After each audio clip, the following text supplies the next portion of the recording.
આ દેશ જે અંગ્રેજોની ગુલામીમાંથી આંદોલનના બળે આઝાદ થયો, એ દેશની અંદર હવે પોતાના પ્રશ્ન, પોતાના મુદ્દાઓ, પોતાની સમસ્યાઓ ઉઠાવવા માટે, એના વિશે વાત કરવા માટે દેશના નાગરિકોને આંદોલનની પરવાનગી નથી મળતી. અત્યારે દિલ્હીના જંતર મંતરમાં જે થઈ રહ્યું છે, એના માત્ર આખો દેશ પરંતુ આખું વિશ્વ એને જોઈ રહ્યું છે કે ભારતની અંદર અત્યારે શું થઈ રહ્યું છે. અને દિલ્હીમાં તો જે થઈ રહ્યું છે એના પડઘા આખા ભારતના ખૂણે ખૂણે પડી રહ્યા છે.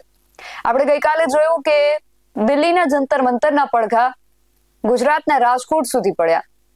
રાજકોટના યુવાનો, રાજકોટના વિદ્યાર્થીઓ આ મુદ્દાને લઈને ધરણા પ્રદર્શન કરવા માટે રાજકોટના બહુમાળી ચોક ખાતે પહોંચ્યા હતા, પરંતુ એ લોકો ત્યાં જઈને કોઈ પણ કામગીરી, કોઈ પણ ગતિવિધિ કરે એ પહેલા જ પોલીસ દ્વારા બધા જ વિદ્યાર્થીઓને ઉઠાવી લેવામાં આવ્યા.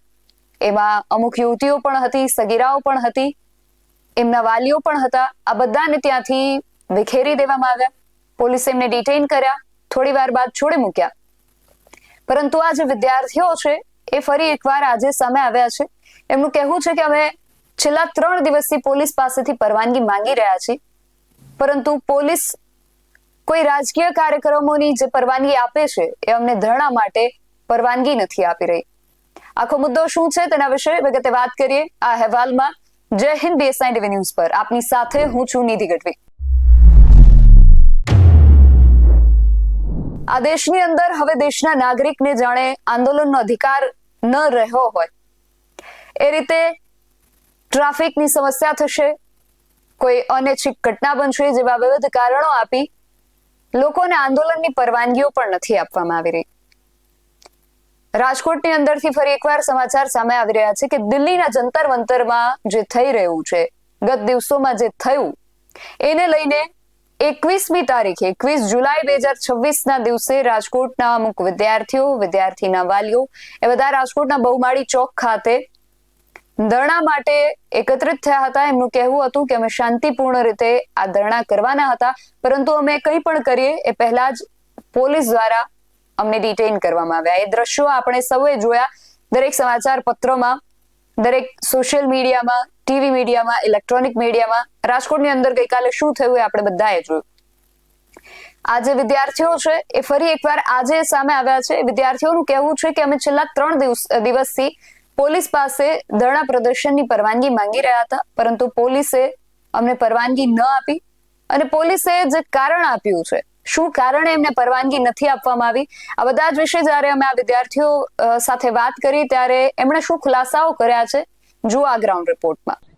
હાલ દિલ્હીની અંદર જંતર મંતર ખાતે જે વિરોધ પ્રદર્શન ચાલી રહ્યા છે, ધરણા ચાલી રહ્યા છે, તેમનો અવાજ હવે ગુજરાતમાં પહોંચ્યો છે, રાજકોટમાં પહોંચ્યો છે.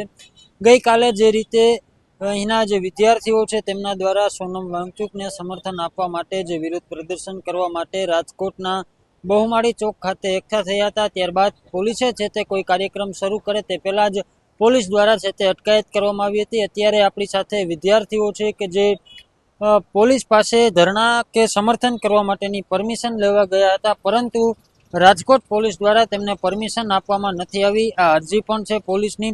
વિદ્યાર્થીઓ સાથે જ વાત કરીએ. શું કહેશો, શું અરજી લઈને ગયા હતા અને કેવો જવાબ આપવામાં આવ્યો? અમે 3 દિવસથી લગભગ આ અરજી માટે દોડતા હતા. પોલીસ સ્ટેશને મોકલવામાં આવ્યા, ટ્રાફિક શાખામાં મોકલવામાં આવ્યા, RMCમાં મોકલવામાં આવ્યા. લગભગ 3 દિવસ સતત અમે સવારથી લઈને સાંજ સુધી પરમિશન માટે દોડતા હતા. છેલ્લે 6 વાગે અમને ગઈકાલે 6 વાગે ના પાડવામાં આવ્યું, તમને પરમિશન આપવામાં આવતી નથી. અમે કારણ પૂછ્યું તો એવું કીધું કે ત્યાં ટ્રાફિક થશે, તમારા માટે, સ્ટુડન્ટ્સ માટે અમારે પોલીસ ઉતારવી પડશે, એવો ટાઈમ નથી.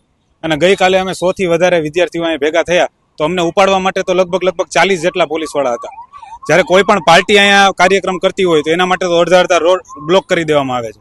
તો અમે તો એક સામાન્ય એવી નાનો મંડપ નાખીને અહીંયા ધરણો કરવાનું પરમિશન માંગી હતી, તો અમને ના પાડી દેવામાં આવી. મતલબ આ જે ધરણા છે તે કોઈ પાર્ટીથી પ્રેરિત છે કે પછી વિદ્યાર્થીઓ પોતાની રીતે કરે? ના, અમે રાજકોટના સ્ટુડન્ટ્સ અને યુવાનો જ બધા કરીએ છીએ. કોઈ પણ પાર્ટી કે કોઈ પણ નેતા કે એવું કોઈ કાંઈ નથી. શું તમને ત્યાંથી જવાબ શું આપવામાં આવ્યો પોલીસ તરફથી? પોલીસ પાસે ગયા હતા, કયા અધિકારી પાસે ગયા હતા અને કેવો જવાબ તેમના તરફથી હતો? DCP સાહેબ હતા, ઝોન 2 અધિકારી હતા કોઈ. એમણે એવું કીધું અમને કે તમારે વિરોધ કરવો અત્યારે નથી, કે બધું સળગેલું છે અત્યારે. અમને ઉપરથી એવું કહેવામાં આવ્યું છે કે આવું બધું ન કરો. એટલે જેમ એમના કોઈ ઉપર નેતા હશે કે કોઈ હશે, એમણે એવું કીધું કે તમે આવું ન કરો, ન કરવાની મંજૂરી આપો, ટૂંકમાં કોઈને કરવા ન દો આવું. વિદ્યાર્થી છો, કદાચ જાણતા પણ હશો, તમારા મતે શું કેવું છે કે આ જે ધરણા કાર્યક્રમ થતા હોય, વિરોધ પ્રદર્શન થતા હોય, ખરેખર આ જરૂરી છે? કારણ કે અત્યારનું જે વિદ્યાર્થીનું જે યુવાધન છે તે અત્યારે દિલ્હીની અંદર આ એક આંદોલન ચાલી રહ્યું છે, રાજકોટમાં પડઘા પડી રહ્યા છે. તમારા મતે શું કેવું? 100% જ્યારે વિદ્યાર્થીને બોલવાનો, આપણે બધાને બોલવાનો અધિકાર છે પૂરેપૂરો. અત્યારે તો જાણે એવું લાગે છે democracy is become a joke, એમ મજાક બનીને રહી ગઈ છે ડેમોક્રેસી. આપણે ધરણો કરવો હોય, ક્યાંય જગ્યાએ બોલવું હોય તો કોઈની ફ્રીડમ જ નથી. કાલે જેવા વિદ્યાર્થીઓ અહીંયા આવ્યા, ઇવન કોક તો ખાલી જોવા જ ઉભા રહ્યા હતા, છતાં પણ એમને ઉપાડીને લઈ ગયા. કોક બેન બિચારા એમને ઉભા હતા, એને પણ એમને ઉપાડીને લઈ ગયા. એ બેન કહે છે હું ખાલી બોલું છું ભારત માતા કી જય, એટલું બોલ્યા તો એ પણ ગુનો છે કઈ બોલવું, એને પણ બસમાં નાખીને લઈ ગયા. ચોક્કસથી બીજા પણ અન્ય વિદ્યાર્થીઓ છે. તમારું શું કેવું છે? ગઈકાલે દિલ્હીની અંદર પીએમ હાઉસ ઉપર જે રીતના વિપક્ષ નેતા રાહુલ ગાંધી દ્વારા ધરણા કરવામાં આવ્યા હતા, તેમની અટકાયત કરવામાં આવી હતી. હવે આજે એને લઈને ભારતીય જનતા પાર્ટીના જે નેતાઓ છે તે દેશભરની અંદર વિરોધ પ્રદર્શન કરવાના છે, તો આમને પરમિશન આપી હશે કે શું? હું જે રાજકીય જે લેવલ છે એમાં કોઈ કોમેન્ટ કરવા માંગતો નથી. હું ખાલી વિદ્યાર્થીઓ બાબતે બોલીશ કે વિદ્યાર્થીઓ માટે જે અત્યારે સોનમ વાંગચુક કરી રહ્યા છે, જે સીજેપી કરી રહી છે, જે અત્યારે સોનમ વાંગચુક ઉપવાસ ઉપર બેઠા હતા, અને અત્યારે જે 20 તારીખે જે પોલીસ દ્વારા સરકારના કહેવાથી જે સઘન માર મારવામાં આવ્યો છે, એમ કહેવાય ને કે કોકના માથા ફૂટી ગયા છે, ટીયર ગેસ એટલા છોડવામાં આવ્યા જંતર મંતર ઉપર. એના માટે અહીંયા અમે પ્રોટેસ્ટમાં બેસવાના હતા 22 તારીખે, જેમ કે આજે. અને કાલે સાંજે 6 વાગ્યા સુધી અમને પરમિશન મળી નથી, ના પાડી કે પરમિશન નહીં મળે. એટલે અમે એવું પૂછ્યું કે પરમિશન કેમ નહીં મળે? તો કે તમારા લીધે ટ્રાફિક થાય, તમારા લીધે કોઈક આવારા તત્વો અહીંયા ઘૂસી જાય, તમને તકલીફ પડે. અમે કીધું તમે મને પ્રોટેક્શન આપો. તો કે એમાં શેનું પ્રોટેક્શન એમ? અમે કહ્યું અમે ધરણા માટે વિદ્યાર્થીઓના સ્ટુડન્ટના ભવિષ્ય માટે બેઠા. તો કે તો ઇન્સ્ટાગ્રામમાં તમે મૂકો. બરોબર, હું એવું કહેવા માંગુ છું કે જ્યારે ભાજપવાળા કોર્પોરેશનની ચૂંટણી પહેલા વિજય વિશ્વાસ સંમેલન કરે છે આજ બહુમાળી ભવનમાં ચોકમાં વચ્ચોવચ, બરોબર, ત્યારે બધાય રોડ બ્લોક કરી દેવામાં આવે છે અને પોલીસવાળા સખત એની પહેરામાં હોય છે. તો સરકાર ખરેખર ભાજપની પોલીસવાળા છે કે અમારા જનતા માટે છે? અમે અહીંયા ખાલી મીડિયા બોક્સ પાસે નાનકડું એવું 15 બાય 15નું એક ટેન્ટ નાખીને અમે 2 જણા બેસવાના હતા ધરણા ઉપર, છતાં અમને મંજૂરી આપવામાં નથી આવતી કે આ સળગેલું છે. અત્યારે અમારે પોલીસવાળાની ઘર છે, ત્યાં સુધીની વાત કરી, અમારા પોલીસવાળાની ઘર છે. ક્યાંક ને ક્યાંક પોલીસ પણ ડરતી હોય ભાજપથી એવું લાગી રહી છે. મતલબ પોલીસની પરમિશન નથી આપવામાં આવી, તો તમારો આગળનો કાર્યક્રમ કેવો? કાલે પાછી અમે પરમિશન માંગશું, મંજૂરી લેશું. જ્યાં પ્રનગરે જવાનું છે ત્યાં પણ જાશું, ટ્રાફિક શાખાએ જાશું. 7 દિવસની પરમિશન આપવામાં આવે એવું ને કીધું છે, અને સીપી ઓફિસેથી પણ અમે પરમિશન લેશું.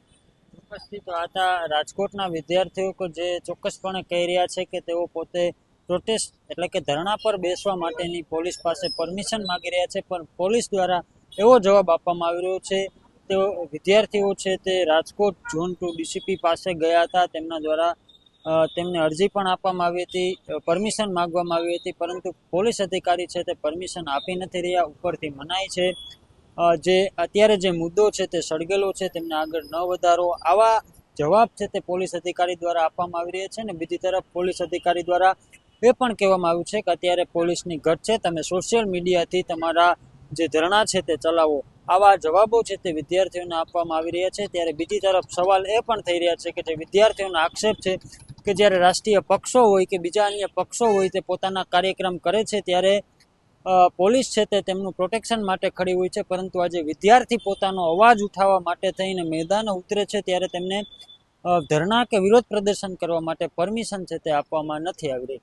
તો આગળના દિવસોમાં આ મુદ્દો છે તે રાજકોટ પહોંચ્યો છે, તો આગળના દિવસોમાં વિદ્યાર્થીઓ કેવા કાર્યક્રમો કરશે અને કઈ રીતના આખા કાર્યક્રમોનું હેન્ડલિંગ કરશે તે જોવું મહત્વનું રહેશે. કેમેરા પર્સન પ્રદીપ પાઠક સાથે રાજેશ જોશી, BS9 ન્યૂઝ, રાજકોટ.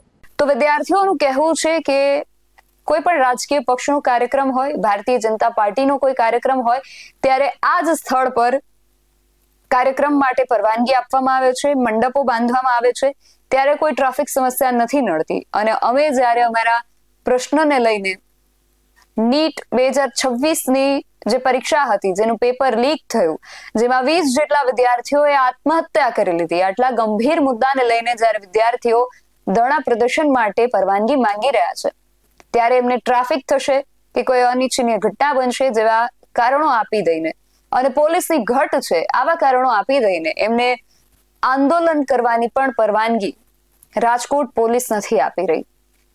હવે રાજકોટ પોલીસના આ વલણને લઈને તમારું શું માનવું છે? તમારો મત અમને કોમેન્ટ બોક્સમાં ચોક્કસથી જણાવજો. આવા જ અહેવાલો સાથે મળતા રહીશું. તમે મારી યુટ્યુબ ચેનલને સબસ્ક્રાઇબ કરવાનું અને અમને ફેસબુક અને ઇન્સ્ટાગ્રામ પર ફોલો કરવાનું ભૂલશો નહીં. બાકી નવી અપડેટ્સ માટે આપ જોતા રહો BS9 ન્યૂઝ. નમસ્કાર.